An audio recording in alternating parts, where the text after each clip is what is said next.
নমস্কাৰ আপুনি চাই আছে নিউজ 18 অসম নৰ্থ ইষ্টৰ প্ৰথম সংবাদ মই জয়ন্ত মাধৱ গোস্বামী আৰু প্ৰথম সংবাদত আৰম্ভণিতে জনাও ৰাজ্যৰ ৰাজনীতিৰ এটা বিগ ডেভেলপমেণ্ট কংগ্ৰেছক নাকত ধৰি চাকত ঘূৰাবলৈ এতিয়া সাজু হৈছে এআইডিএফ প্ৰধান বদৰুদ্দিন আজমল মহাজোঁটৰ আখৰা কৰি কংগ্ৰেছৰে হাত মিলাই কংগ্ৰেছকে হলঠেকত পেলাবলৈ উঠি পৰি লাগিছে বদৰুদ্দিন আজমল কংগ্ৰেছৰ বিধায়ক থকা সমষ্টিত প্ৰাৰ্থিত্ব দিব বুলি হুংকাৰ দি দলগাঁৱত আজমলে কংগ্ৰেছক জনালে প্ৰত্যাহ্বান 15 বছৰে কংগ্ৰেছৰ দখলত থকা দলগাঁৱত কংগ্ৰেছ বিধায়ক ইলিয়াছ আলী মুৰ্দাবাদ ধ্বনি দিলে আজমলে কেৱল ইমানেই নহয় মিত্ৰজোঁটে নামানিলে কংগ্ৰেছ বিধায়ক থকা অন্য সমষ্টিটো প্ৰাৰ্থী দিব বুলি আজমলে দিলে হুংকাৰ আৰু আজমলৰ এই মন্তব্যৰ পিছতে এতিয়া থৰকাচুটি হেৰুৱাইছে কংগ্ৰেছে এতিয়া কংগ্ৰেছকে নাকত ধৰি চাকত ঘূৰাবলৈ সাজু হৈছে এআইডিএফ প্ৰধান বদৰুদ্দিন আজমলৰ মহাজোঁট বন্ধনৰ বিগ ব্ৰাদাৰ বুলি কংগ্ৰেছে বাৰে বাৰে উল্লেখ কৰি আহিছে আৰু এই বিগ ব্ৰাদাৰকে এতিয়া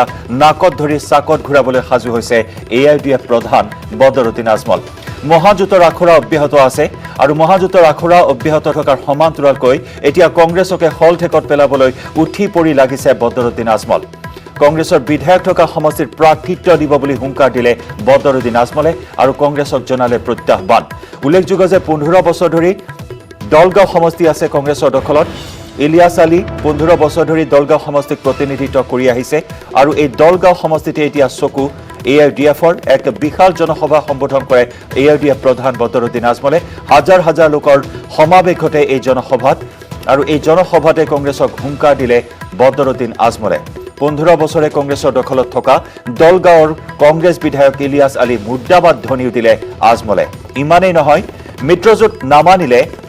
মিত্ৰজোঁটে নামানিলে কংগ্ৰেছ বিধায়ক থকা অন্য সমষ্টিটো প্ৰাৰ্থী দিব বুলি আজমলে দিলে হুংকাৰ আৰু আজমলৰ এই হুংকাৰৰ পিছতে এতিয়া থৰকাচুটি হেৰুৱাইছে কংগ্ৰেছে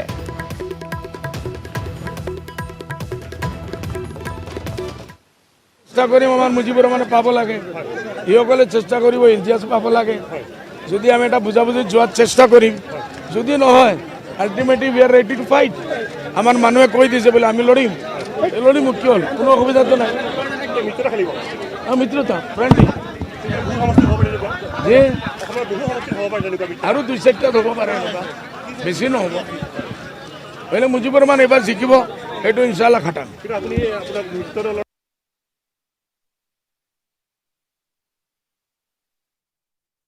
প্ৰতিক্ৰিয়া আমি জনাই যাম আগবাঢ়িছো আন এক খবৰলৈ তিনিচুকীয়াৰ শদিয়াত এক ভয়ংকৰ পথ দুৰ্ঘটনা ভয়াবহ দুৰ্ঘটনাত থিতাতে নিহত এজন আহত 3জন বাইক আৰু অটো ৰিক্সাৰ মাজত সংঘৰ্ষ হয় শদিয়াৰ 9 মাইলৰ এলভি পথত এই দুৰ্ঘটনা সংঘটিত হয় দুৰ্ঘটনাত আহত 3জনক এমচিএইচত ভৰ্তি কৰোৱা হয় আনহাতে দুৰ্ঘটনাত থিতাতে নিহত বাইক আৰোহীজন প্ৰণৱ গগৈ বুলি জানিব পৰা হৈছে তেলিকলা গাঁৱৰ নিবাসী আছিল প্ৰণৱ গগৈ দুৰ্ঘটনাত আহত দিগন্ত গগৈ উলনি গাঁৱৰ প্ৰবীণ বুঢ়াগোহাঁই চাউলখোৱা গাঁৱৰ পদ্মা গগৈ নামৰ মহিলাগৰাকীও আহত হয় এই দুৰ্ঘটনাত তিনিচুকীয়াৰ শদিয়াত সংঘটিত হয় এই ভয়ংকৰ পথ দুৰ্ঘটনা ভয়াবহ দুৰ্ঘটনাত থিতাতে নিহত এজন আহত হয় 3জন বাইক আৰু অটো ৰিক্সাৰ মাজত মুখামুখি সংঘৰ্ষত এই ভয়াবহ দুৰ্ঘটনা সংঘটিত হয় শদিয়াৰ 9 মাইলৰ এলভি পথত এই দুৰ্ঘটনাত থিতাতে প্ৰাণ হেৰুৱাই প্ৰণৱ গগৈ নামৰ বাইক আৰোহীজনে আনহাতে আহত হয় তেলিকলা গাঁৱৰ নিবাসী প্ৰণৱ গগৈ দুৰ্ঘটনাত আহত হয় দিগন্ত গগৈ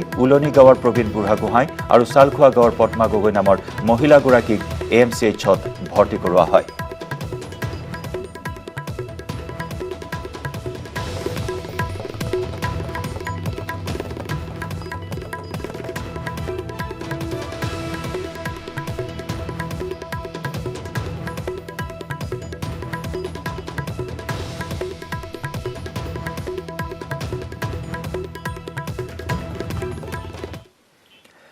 পুনৰ আহিছো ৰাজ্যৰ ৰাজনীতিৰ খবৰলৈ কংগ্ৰেছৰ লগতহে মিত্ৰতাৰ বাবে সাজু ৰাজ্যৰ দল কিন্তু এআইডিএফৰ লগত কোনো কাৰণতে মিত্ৰতা নহয় বুলি মন্তব্য ৰাজ্য দলৰ সাধাৰণ সম্পাদক কমল কুমাৰ মেধিৰ বিজেপি আৰু এআইডিএফক সাম্প্ৰদায়িক দল আখ্যা কমল কুমাৰ মেধিৰ আনহাতে বিধানসভা নিৰ্বাচনত ৰাজ্যৰ 126টা সমষ্টিতেই ৰাজ্যৰ দল আৰু অসম জাতীয় পৰিষদে মিত্ৰতাৰে নিৰ্বাচন খেলিব বুলি মন্তব্য কৰে কমল কুমাৰ মেধিয়ে মিত্ৰতা সন্দৰ্ভত গুৰুত্বপূৰ্ণ মন্তব্য কমল কুমাৰ মেধিৰ কংগ্ৰেছে বাৰে বাৰে ৰাজ্যৰ দলৰ সৈতে যোগাযোগ স্থাপন কৰিছে মিত্ৰতাৰ বাবে কিন্তু ৰাজ্যৰ দলে আকৌ এবাৰ স্পষ্ট কৰি দিছে কংগ্ৰেছৰ লগত মিত্ৰতা সম্ভৱ যদিহে এআইডিএফ লগত নাথাকে এই মন্তব্য ৰাজ্য দলৰ সাধাৰণ সম্পাদক কমল কুমাৰ মেধিৰ।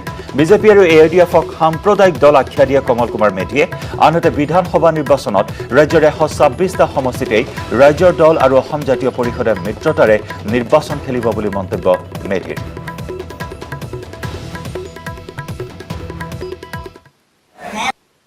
AIUDF দল য'ত থাকিব তাত আমি কোনোপধ্যে মিত্ৰতাৰ পাশত আবদ্ধ নহওঁ। সকল কংগ্ৰেছ আহিলে আহিব নেকি?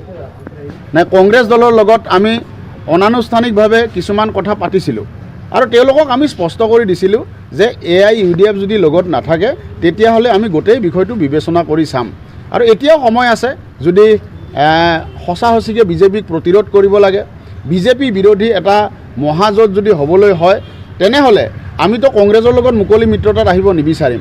কিন্তু আমাৰ অসম জাতীয় পৰিষদ ৰাইজৰ দলে যদিহে বিজেপিক আমি প্ৰতিৰোধ কৰিবৰ স্বাৰ্থত ক'ৰবাত যদি কিবা ধৰণে কথা পাতিব লাগে, সেইটো বিবেচনা হ'লহেঁতেন। কিন্তু সেই বিবেচনাৰ দুৱাৰ এতিয়া আৰু বন্ধ হৈ গৈছে এইকাৰণে, কাৰণ তেওঁলোকে AIUDF-ৰ লগত ইতিমধ্যে জলপ্ৰলয়ৰ পিছতে উত্তৰাখণ্ডত অব্যাহত আছে উদ্ধাৰ অভিযান। এই পৰ্যন্ত মৃত্যু হৈছে 10 জনৰো অধিক লোকৰ, আনহাতে সন্ধানহীন হৈ আছে প্ৰায় 1.5 শতাধিক লোক। ইপিনে হিমবাহ বিস্ফোৰণৰ পিছতে হোৱা প্ৰলয়ংকাৰী বানত নিহতৰ পৰিয়াললৈ 4 লাখ টকাকৈ সাহায্যৰ কথা ঘোষণা কৰিছে উত্তৰাখণ্ডৰ মুখ্যমন্ত্ৰী ত্ৰিবেন্দ্ৰ সিং ৰাৱতে। উত্তৰাখণ্ডৰ চামলি জিলাত সংঘটিত হয় এই ভয়ংকৰ ঘটনা। হিমবাহ বিস্ফোৰণৰ ফলত সৃষ্টি হোৱা বানৰ তীব্ৰবেগী সোঁতে উটুৱাই নিয়ে হাইডেল জলবিদ্যুৎ প্ৰকল্প। বানত উটি গৈছিল প্ৰকল্পটোত কৰ্মৰত কেইবাজনো শ্ৰমিক। এই ভয়ংকৰ দুৰ্ঘটনাৰ পিছতেই টৌলিংগাগা নদীৰ সমীপত জিলাসমূহত জাৰি কৰা হৈছে হাই এলাৰ্ট। ইপিনে ITBP, NDRF-ৰ লগতে স্থলসেনা আৰু বায়ুসেনাৰ দলো নামিছে উদ্ধাৰ অভিযানত। হেলিকপ্টাৰৰ সহায়ত সেনাই চলাইছে উদ্ধাৰ অভিযান। ইফালে জলপ্ৰলয়ত আহতসকললৈ 50,000 টকাৰ সাহায্য আগবঢ়াইছে প্ৰধানমন্ত্ৰী নৰেন্দ্ৰ মোদীয়ে। উদ্ধাৰ অভিযান বৰ্তমানে অব্যাহত আছে। এই পৰ্যন্ত 10 জনৰো অধিক লোকৰ প্ৰাণহানি হৈছে, আনহাতে বৰ্তমানেও সন্ধানহীন হৈ আছে প্ৰায় 1.5 শতাধিক লোক। হিমবাহ বিস্ফোৰণৰ পিছতে প্ৰলয়ংকাৰী বানৰ সৃষ্টি হয় আৰু এই প্ৰলয়ংকাৰী বানে এনেদৰে সৰ্বস্বান্ত কৰে বহু লোকৰ পৰিয়াল। আৰু এই পৰ্যন্ত আমি জনাইছোঁ 4 লাখ টকাকৈ সাহায্যৰ কথা ঘোষণা কৰিছে উত্তৰাখণ্ডৰ মুখ্যমন্ত্ৰী ত্ৰিবেন্দ্ৰ সিং ৰাৱতে। উত্তৰাখণ্ডৰ চামলি জিলাত সংঘটিত হয় এই ভয়ংকৰ ঘটনা। হিমবাহ বিস্ফোৰণৰ ফলত সৃষ্টি হোৱা বানৰ তীব্ৰবেগী সোঁতে উটুৱাই নিয়ে হাইডেল জলবিদ্যুৎ প্ৰকল্প। বানত উটি যায় প্ৰকল্পটোত কৰ্মৰত কেইবাজনো শ্ৰমিক। এই ভয়ংকৰ ঘটনাৰ পিছতে ধৌলিগংগা নদীৰ সমীপৰ জিলাসমূহত জাৰি কৰা হয় হাই এলাৰ্ট।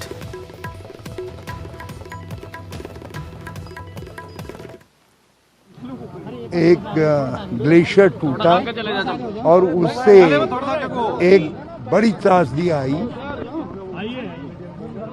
100-150 से ज़्यादा परिवारों ने अपने उनके सामने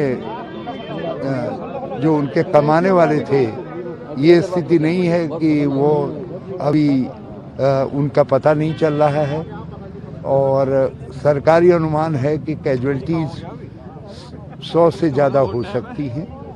कुछ लोग जो टनल में फंसे थे उनको बचाया जा चुका है, कुछ और लोग भी टनल में फंसे हो सकते हैं। मगर ये सारा नुकसान तपोवन क्षेत्र उत्तराखंड में जोशीमठ के आसपास एक बहुत बड़ी दुर्घटना हुई है। ग्लेशियर टूटने के कारण,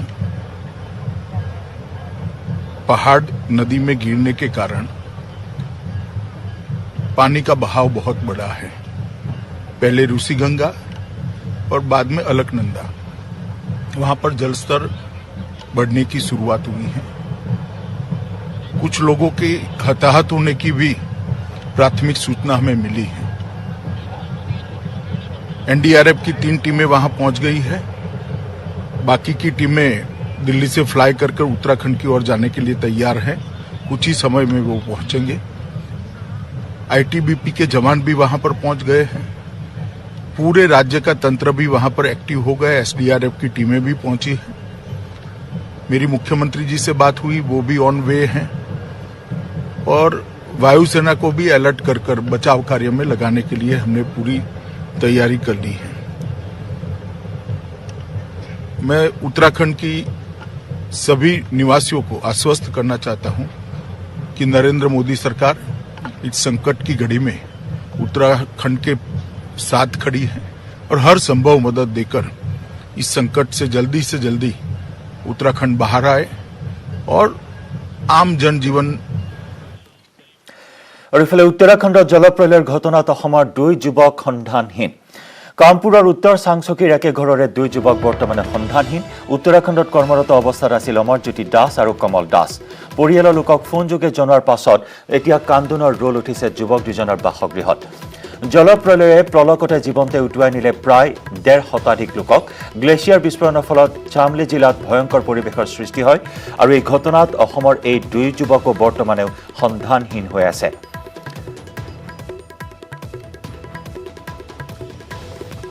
কামপুৰৰ উত্তৰ চাংচকীৰ একে ঘৰৰে 2 যুৱক সন্ধানহীন। উত্তৰাখণ্ডত কৰ্মৰত অৱস্থাত আছিল অমৰজ্যোতি দাস আৰু কমল দাস। পৰিয়ালৰ লোকক ফোনযোগে জনোৱাৰ পাছত এতিয়া কান্দোনৰ ৰোল উঠিছে যুৱক দুজনৰ বাসগৃহত। জলপ্ৰলয়ে জীৱন্তে উটুৱাই নিলে প্ৰায় 1.5 শতাধিক লোকক। গ্লেছিয়াৰ বিস্ফোৰণৰ ফলত চামলি জিলাত ভয়ংকৰ পৰিৱেশৰ সৃষ্টি হয়। এতিয়া কান্দোনৰ ৰোল উঠিছে উত্তৰ চাংচকীৰ 2 যুৱকৰ বাসগৃহত।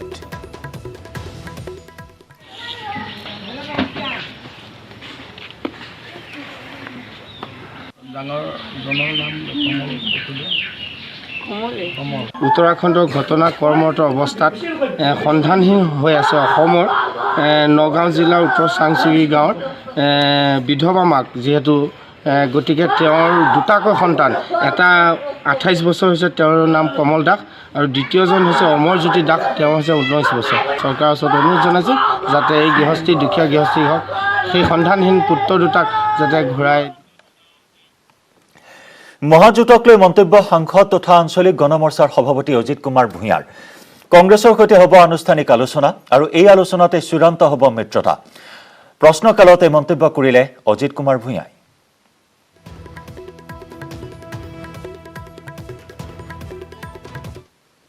এখন 3জনীয়া কমিটি গঠন কৰিছে। মই দিল্লীত থাকোঁতে এখন ঘোষণা হৈছে, তাত ৰিপুণ বৰা আছে, দেৱব্ৰত শইকীয়া আছে আৰু ৰকিবুল হুছেইন। এই 3জনীয়া কমিটিয়ে তেওঁলোকে এটা প্ৰাথমিক পৰ্যায়ত সকলোৰে লগত সুকীয়াকৈ আলোচনাত বহিবৰ কাৰণে পৰিকল্পনা কৰিছে। সেই অনুসৰি তেওঁলোকে ইতিমধ্যে CPM আৰু CPI লগত বহিছে। মই যিমান দূৰ জানো তেওঁলোকে হয়তো 5খন, কোনোবাই 6খন এনেকুৱা আসন দাবী কৰিব। আৰু দাবী কৰা মানে এইটো নহয় যে সকলো আসন লাগিব, তাৰ মাজত আলোচনা হ'ব। অহা 9 তাৰিখে তেওঁলোকে আমাক আমন্ত্ৰণ জনাইছে আৰু সেইদিনাই CPIMLকো আমন্ত্ৰণ জনাইছে বুলি শুনিছোঁ। গতিকে আমি সেইদিনাখন প্ৰথম ক'বলৈ গ'লে আনুষ্ঠানিক বৈঠক হ'ব সেইখনে।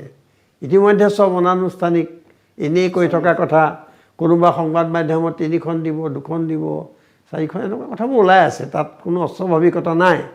কিন্তু মূল কথাটো হ'ল যে আমি প্ৰথমবাৰৰ বাবে 9 তাৰিখে যদি হয় বহিম আৰু সেইদিনাই আমি আমাৰ তালিকাখন দাখিল কৰিম।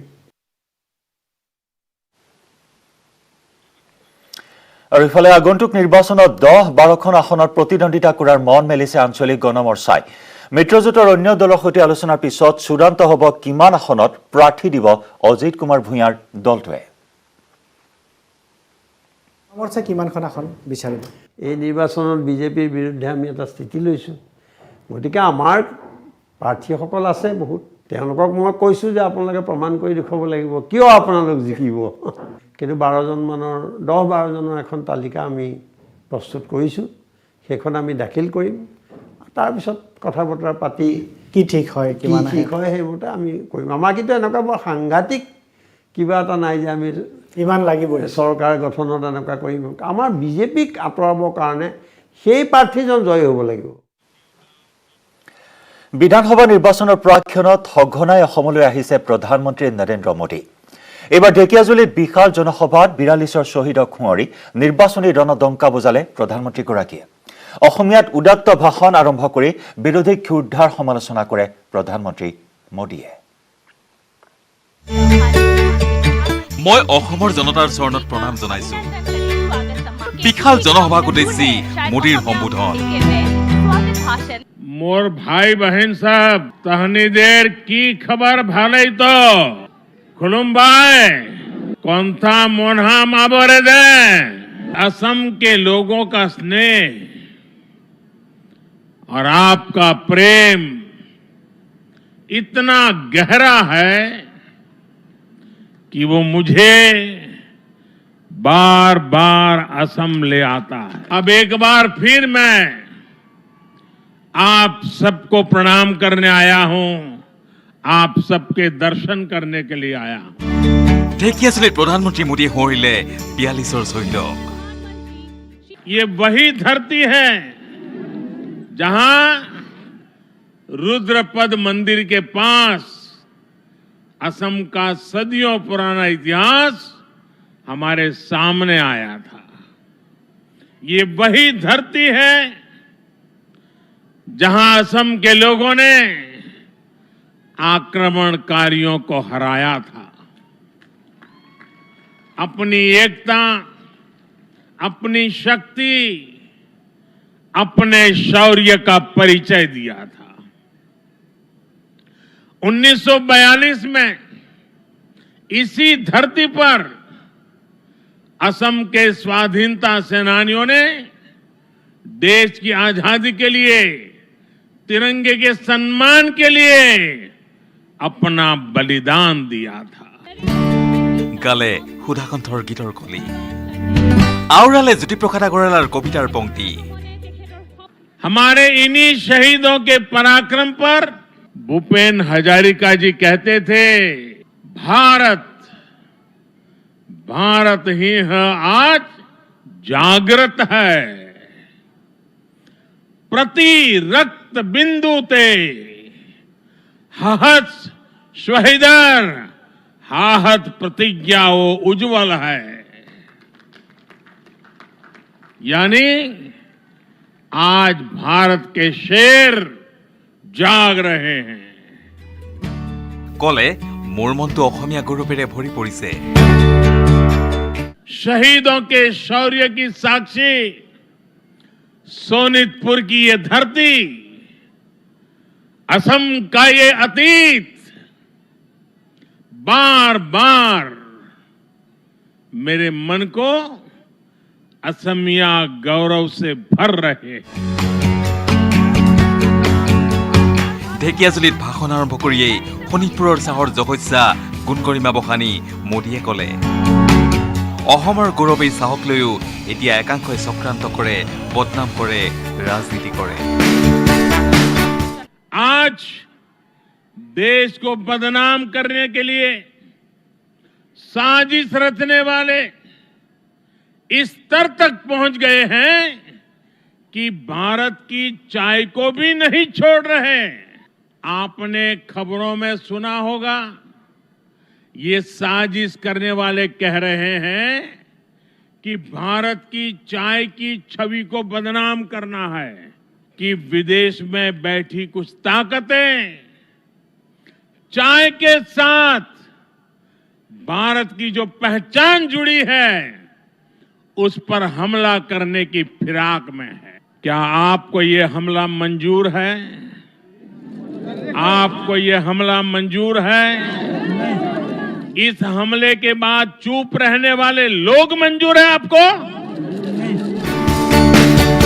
3 লক্ষাধিক জনতাৰ সমাৱেশতা ঢেকিয়াজুলিৰ জনসভাত প্ৰধানমন্ত্ৰী নৰেন্দ্ৰ মোদীয়ে স্থাপন কৰিলে বিশ্বনাথ চাৰিআলি আৰু চৰাইদেউত স্থাপন হ'বলগীয়া চিকিৎসা মহাবিদ্যালয়ৰ আধাৰশিলা। এই সভাতেই প্ৰধানমন্ত্ৰীৰ ঘোষণা, অসমত পুনৰ বিজেপিৰ চৰকাৰ আহিলে মাতৃভাষাতেই আৰম্ভ হ'ব মেডিকেল আৰু ইঞ্জিনিয়াৰিঙৰ পাঠদান। क्या असमिया भाषा में पढ़कर के कोई अच्छा डॉक्टर नहीं बन सकता है क्या? आजादी के 75 साल होने आए और इसलिए चुनाव के बाद जब नई सरकार बनेगी असम में, मैं यहां असम के लोगों की तरफ से आपको वादा करता हूं कि असम में भी एक मेडिकल कॉलेज स्थानीय भाषा में हम शुरू करेंगे, एक टेक्निकल कॉलेज स्थानीय भाषा में शुरू करेंगे और धीरे धीरे ये बढ़ेगा, कोई रोक नहीं पाएगा उसको। ইয়াৰ সমান্তৰালভাৱে 5,000 কোটি টকীয়া অসমমালা আঁচনি মুকলি কৰি অসমবাসীক অভিনন্দন জনায় প্ৰধানমন্ত্ৰী মোদীয়ে। आज भारत माला प्रोजेक्ट की तर्ज पर असम के लिए असम माला की शुरुआत की गई है। अगले 15 सालों में असम में चौड़े हाईवेज का जाल हो, यहां के सभी गांव मुख्य सड़कों से जुड़े, यहां की सड़कें देश के बड़े शहरों तक आधुनिक हो। असम माला प्रोजेक्ट आपके सपनों को पूरा करेगा, आपका सामर्थ्य बढ़ाएगा। পষেকটোৰ ভিতৰতে দ্বিতীয়বাৰৰ বাবে অসমলৈ অহা প্ৰধানমন্ত্ৰী মোদী পুৱা 11:40 ঢেকিয়াজুলিৰ ভূতপাৰাত হেলিকপ্টাৰযোগে উপস্থিত হয়। মুখ্যমন্ত্ৰী সোণোৱাল আৰু মন্ত্ৰী হিমন্ত বিশ্ব শৰ্মাই তেজপুৰৰ হালনি বিমানবন্দৰৰ পৰা আদৰি আনে প্ৰধানমন্ত্ৰীগৰাকী। ৰাজু বৰুৱাৰ সহযোগত bureau report, News 18 Assam North East. ডেৰমাহ পূৰ্বে জন্ম লাভ কৰা অসম জাতীয় পৰিষদক ভয় কৰিছে বিজেপিয়ে, যাৰ বাবে সপ্তাহৰ মূৰে মূৰে অসমলৈ আহিবলগীয়া হৈছে দেশৰ প্ৰধানমন্ত্ৰী আৰু বিত্তমন্ত্ৰী।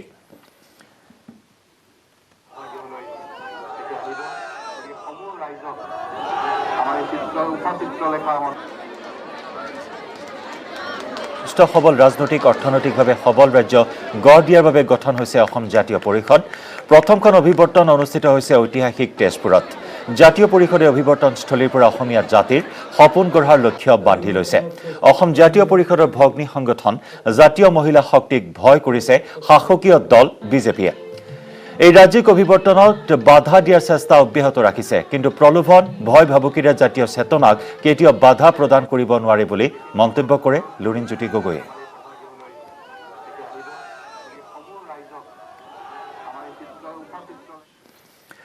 আৰু ইফালে নিৰ্বাচনৰ বাবে সাজু হৈছে বিৰোধী দল কংগ্ৰেছ। ৰাজ্যৰ প্ৰধান বিৰোধী দল কংগ্ৰেছে ইতিমধ্যে আৰম্ভ কৰিছে প্ৰাৰ্থিত্বৰ বাবে আবেদন প্ৰক্ৰিয়া। টিকটৰ বাবে আবেদনকাৰীয়ে ভিৰ কৰিছে ৰাজীৱ ভৱনত। 40,000 টকা মাচুল দি সমষ্টিত প্ৰাৰ্থিত্বৰ বাবে আবেদন কৰিছে বিভিন্নজনে। 10 ফেব্ৰুৱাৰীলৈ আবেদনৰ সময়সীমা বান্ধি দিছে কংগ্ৰেছে। এই পৰ্যন্ত 70 গৰাকীয়ে টিকট বিচাৰি কৰিছে আবেদন। টিকটৰ বাবে আবেদন জনোৱাসকলৰ ভিতৰত অন্যতম প্ৰাক্তন মন্ত্ৰী নীলমণি সেন ডেকা, সিদ্দিক আহমেদ, বসন্ত দাস, ৱাজিদ আলী চৌধুৰীকে ধৰি বিভিন্নজন। 2021 বিধানসভা নিৰ্বাচনৰ কাৰণে আমি প্ৰাৰ্থিত্ব প্ৰয়াসীসকলৰ পৰা আমি কাগজ লৈ আছোঁ, তেওঁলোকৰ এপ্লিকেশ্যনবিলাক লৈ আছোঁ। আৰু এপ্লিকেশ্যনৰ যিটো আমাৰ নিয়ম, যিসকল জেনেৰেল কেণ্ডিডেট তেখেতসকলে 40,000 টকাৰ ড্ৰাফ্ট, বেংক ড্ৰাফ্ট আমাৰ লগত দিব লাগিব। আৰু SC ST ৰিজাৰ্ভ ছিটত যিসকলে এপ্লাই কৰিব তেখেতসকলে 20,000কৈ দিব লাগিব। আৰু মহিলাসকলৰ ক্ষেত্ৰত 25,000কৈ টকা দিব লাগিব। এইটো আমি আমাৰ এতিয়ালৈকে বৰ্তমানলৈকে 61জনে এপ্লাই কৰিছে, দৰখাস্ত মই ৰিচিভ কৰিছোঁ। আৰু অহা 10 তাৰিখে 4 বজালৈকে আমাৰ লাষ্ট ডেট দিয়া আছে। নিশ্চয়কৈ এই যিসকলে এপ্লাই কৰিব, যদি সেই ছিটটো এলায়েন্সত যায়, কংগ্ৰেছে এৰি দিবলগীয়া হয়, নিশ্চয়কৈ পইচাটো ঘূৰাই দিব লাগিব তেওঁলোকক। ৱাজিদ আলী চৌধুৰীয়ে কৰিছে, তাৰপিছত আৰু XMLA আমাৰ ৰাজু চাহুৱে এপ্লাই কৰিছে। আছে, বহুত আছে, আমাৰ প্ৰদেশ কংগ্ৰেছৰ বহুত বিষয়ববী আছে, তেখেতসকলে এপ্লাই কৰিছে। আৰু ইফালে বিধানসভা নিৰ্বাচনৰ দিন চমু চাপি অহাৰ লগে লগে এতিয়া সকলো ৰাজনৈতিক দলে আৰম্ভ কৰিছে তৎপৰতা। অগপৰ দুৰ্গৰূপে এটা সময়ত চিহ্নিত কলাইগাঁও বিধানসভা সমষ্টিটো অগপক এৰি দিবলৈ কেন্দ্ৰীয় নেতৃত্বক আহ্বান জনাইছে তৃণমূল পৰ্যায়ৰ সদস্য আৰু কৰ্মীসকলে। 3বাৰকৈ অগপৰ দখলত থকা এই সমষ্টিটো এইবাৰ অগপ নে বিজেপিৰ দখলত যাব সেয়া থিৰাং হোৱা নাই যদিও অগপৰ পৰা ডক্টৰ পৰমানন্দ ৰাজবংশী আৰু মহিলা গোটৰ কেন্দ্ৰীয় সমিতিৰ সাংগঠনিক সম্পাদক নিবেদিতা ডেকাই বিচাৰিছে প্ৰাৰ্থিত্ব।